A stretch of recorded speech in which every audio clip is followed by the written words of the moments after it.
İndi isə əziz tamaşaçılar, mən yaxınlaşıram qaliblərimizə. Xahiş edirəm özünüzü təqdim edin. Ben bu yarışmada 3. yeri tuttum. Necə oldu ki, belə çox balıq tutdunuz? Bilirsiniz, ben qəssab işləyirəm, qoyun kəsirəm. Günlərin bir günü qoyunun quyruğundan kəsib keçirtdim qarmağa. Attım suya.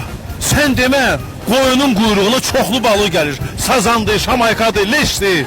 Təbrik edirəm, təbrik edirəm. Sağ olun. Sağ ol. Əziz tamaşaçılar, indi isə mən yaxınlaşdım 2. yerin sahibinə. Buyurun, özünüzü təqdim edin. Demek Daşdemir Bilge. Çox gözəl. Daşdemir, necə oldu ki, siz bu qədər balıq tutdunuz? Demek ben de qəssab işləyirəm. Günlerin bir günü ineğin qaraciyərini kestim.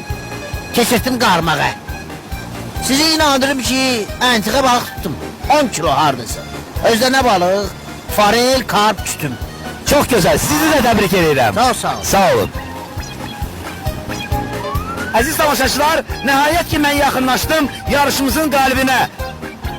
Vay vay, nə çox balıq tutmuşsunuz. Yəqin siz də qəssabsınız, hə? Heyvan kəsirsiniz. Yox can qardaş, mən lezgiyəm, mən başqa hər şey kəsirəm.